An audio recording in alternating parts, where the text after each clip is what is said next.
Hello, I'm here with Dr. Lisa Phillips. We're going to talk about grading today. Dr. Phillips, would you please introduce yourself and your research interests? Sure. Yes, so my research interests are at the intersection of environmental rhetoric and sensation. I really focus on olfactory rhetoric, which is kind of how people talk about the scentscape, right? So odors and things that migrate through their landscape.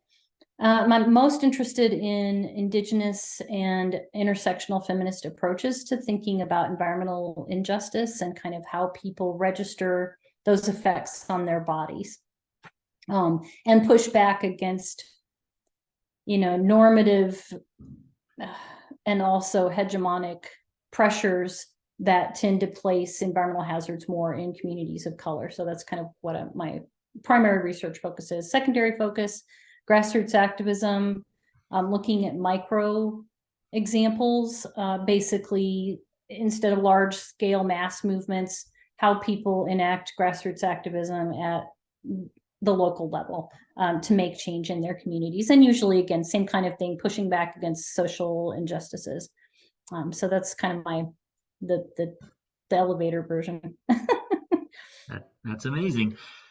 So we're here talking about grading today, and in my courses, in pretty much all of them, I use what I call it a grading contract, and that's because I was unsatisfied with the type of grading that I experienced in K through 12 and college myself, and used for the first, many years of my own teaching, which is where students get grades on papers, and there's the usage of points.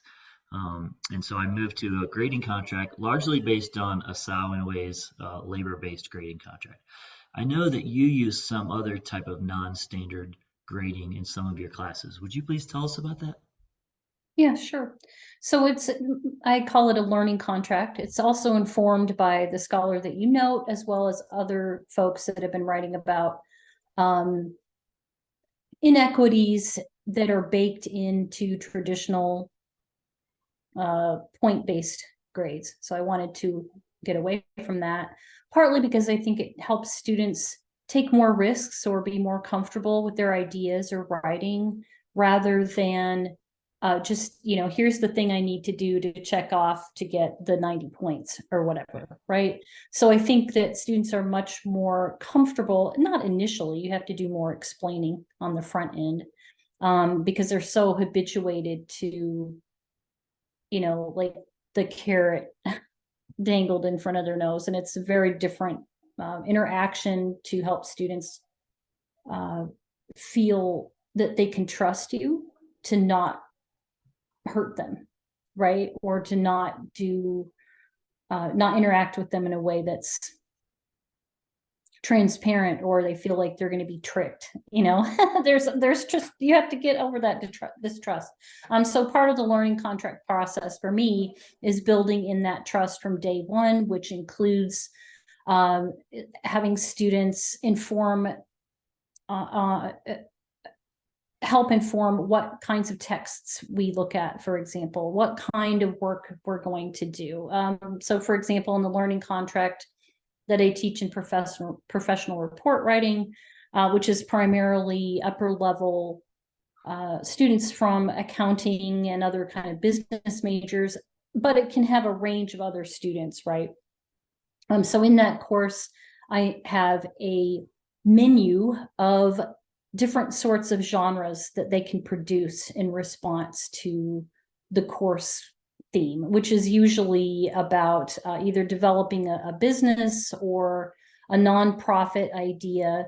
And there are all kinds of different genres that are associated with that, right?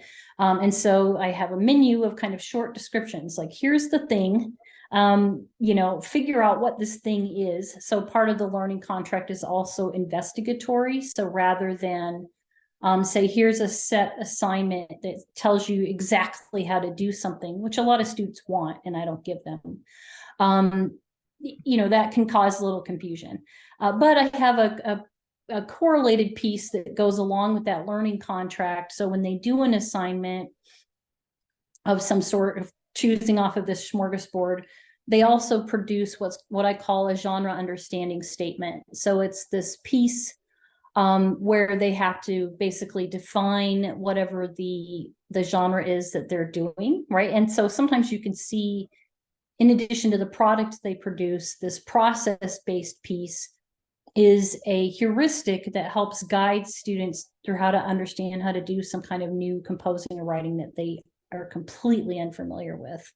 And so I look at these two things as partnered. And Michelle Cowan, who you said you had interviewed before, like she and I have talked about this extensively. I shared all my course materials with her. You know, we talked about things that worked and things that didn't. So, you know, also building on and using that experience that I've gained over a number of years and trying to help the next generation of teacher scholars out there, you know, with those same kinds of social justice initiatives, really in rethinking how we grade, Right. basically. So that's kind of my, I don't know, my, I guess, holistic approach. Would you say that it requires you to put a certain amount of trust in students? I can see why they would need to trust you. Does it go the other way? Is it difficult to do that? Is it easier with traditional grading? Because in traditional grading, you don't have to really worry too much about trusting them, other than Yeah. Yes, it does require me to trust them to build their confidence over time, and to actually trust the process. So what'll happen sometimes is students that are really resistant to this and just want to do the product without doing that genre understanding statement or the GUS, they'll put that off. And they'll do the product and not engage fully in the genre understanding statement. And it's really clear when they do that, because then the genre doesn't work. Like it just, they didn't, you know, if they didn't trust in that process, right? It's like, oh, I can just do this product. I don't need to do this other part of thinking through how to do it, you know, in a way that would make sense for different audiences and purposes. So that's a place where I think the communication it can break down a little bit, at least in my experience. And so I have to do a lot of work on the front end saying it's really important for you to understand how these two things work together. So that's a place where I feel like, you know, I trust them to do that, and then sometimes they don't. And then we have to, you know, back up the trolley and work on that together. thank you. How long have you been doing this? Because with any change, there's going to be some time and effort required to do some research and implement it. You'll probably make some mistakes and have to revise based on that. But I know that for some, the thinking about the labor involved in using different types of grading can make some folks not want to try doing that. And I'm wondering if you could talk about, is it less work, more work, about the same, using your Mm, grading learning contracts? yeah, I would say initially, oh, I've been doing this for let's see, I guess 10 years, maybe 11 now.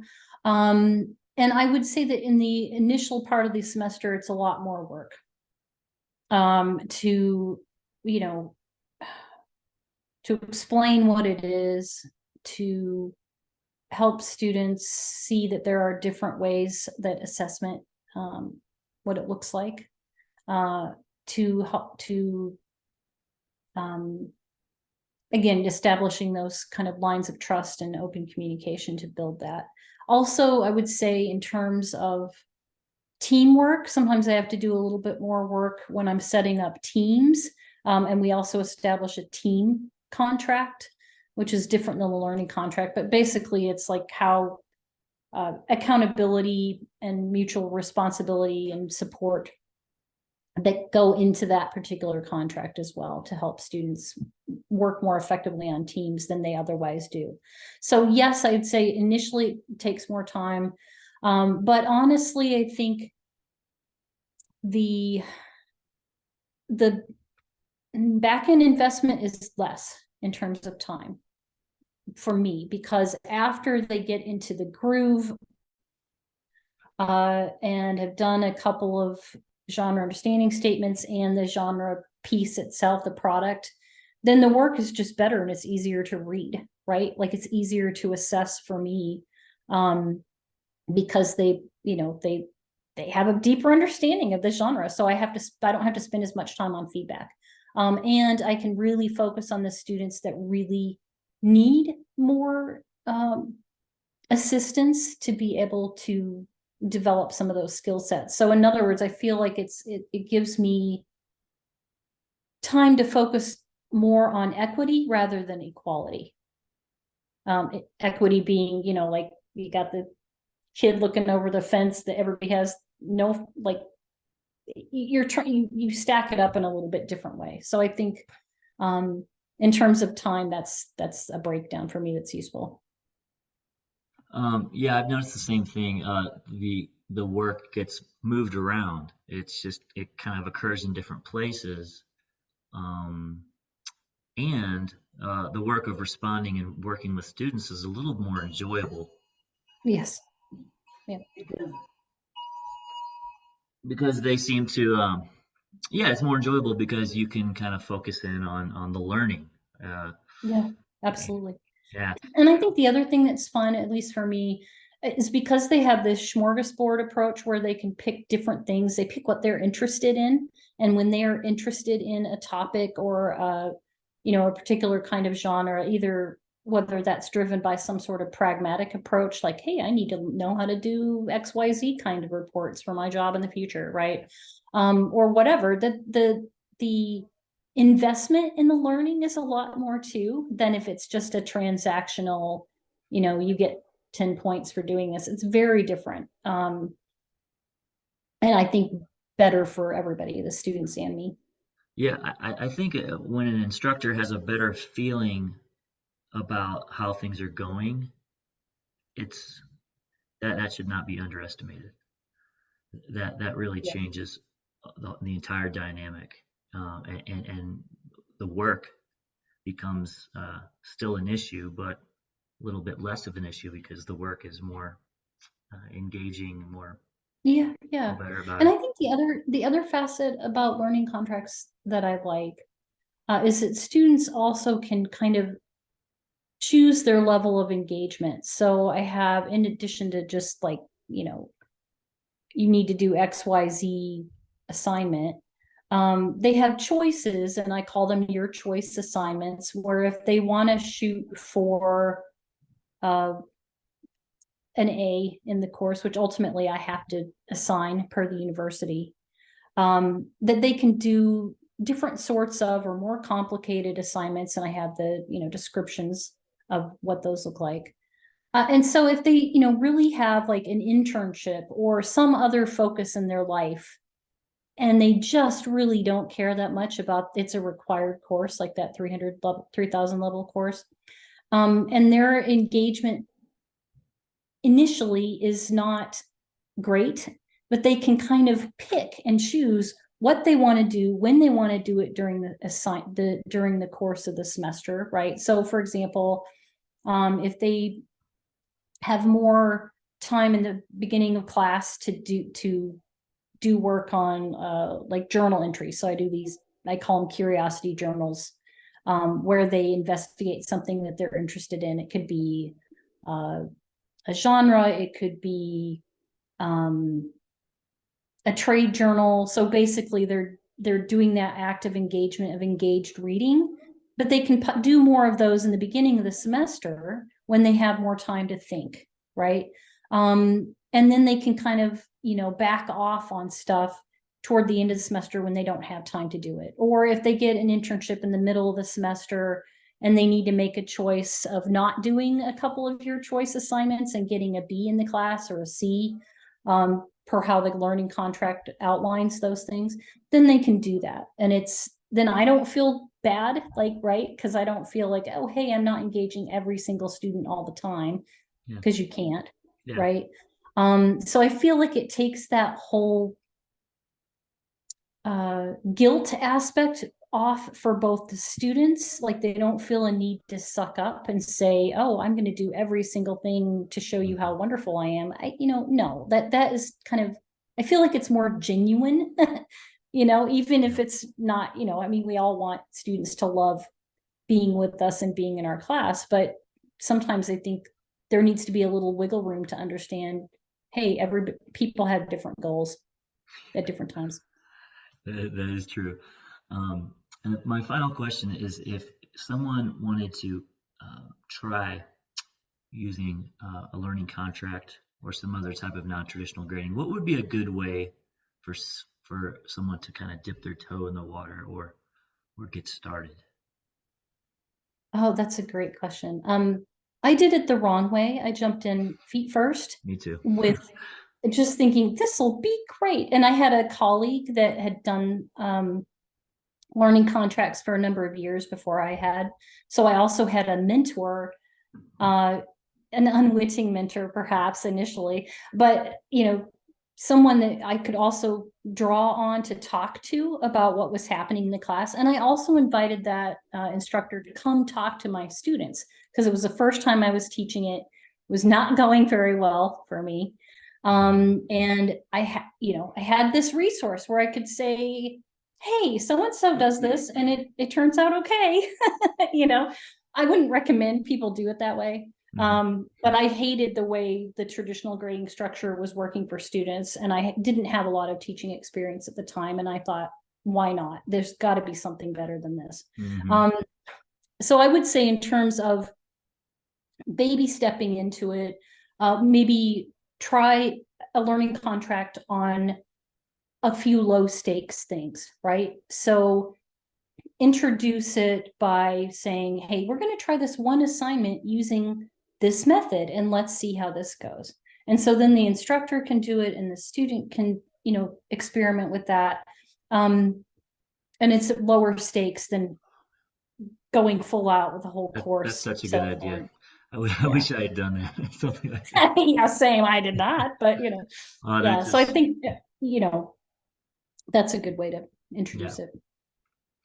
Okay, well, thank you, Dr. Phillips, for your insight into non-traditional grading, and I hope you have a good rest of the summer and a All great right, fall you semester. too. All right, thanks. Thank you.